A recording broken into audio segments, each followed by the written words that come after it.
ஒவ்வொருத்தரும் அந்த பேர் கொடுக்கணும். எப்படி நம்மளதான் சேர்ப்பா? சொல்லுப்பா. அண்ணா பேர் எதுக்குங்க? பேர் ஜீவா. இதுல யாருப்பா ஜீவா? நான் தானே. நீயா? உனக்கு இது எத்தனாவது போட்டிப்பா? ஃபர்ஸ்ட் போட்டினே. இன்னைக்கு தானே அரங்கேற்றமே. இது சாதாரண விளையாட்டு இல்லப்பா. எக்குத்தப்பா அடி எங்கேயாவது பட்டுச்சுன்னா போய் சேர்ந்துருவையா. எப்ப தம்பி அங்க பாரு.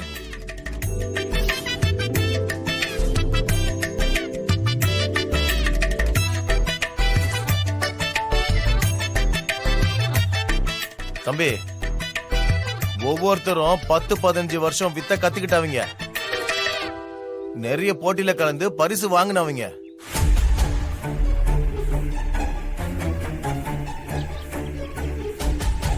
யோ அங்க வரான் பாத்தியா, அவன் தான் காளியப்பன்.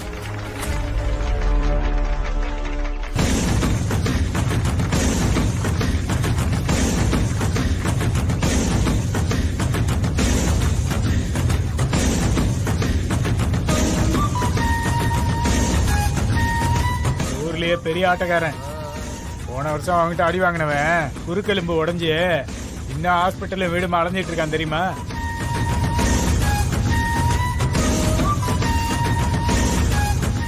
வித்த தெரிஞ்சவங்களே மண்ணை கவ்விருக்காங்க. நீ என்னடா புதுசா இறங்குறேன்னு சொல்ற? மாப்ள இத பார்த்தா ரொம்ப பயமா இருக்கு மாப்ள.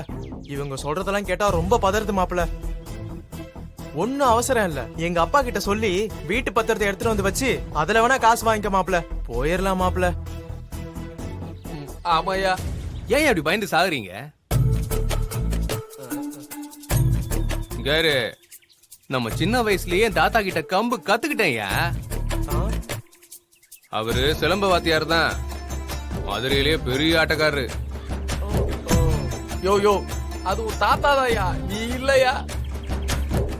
யோ பெரிய பெரிய ஆட்டக்காரங்களா இருக்காங்கயா. வேணாயா, இப்படியே போயிடலாயா.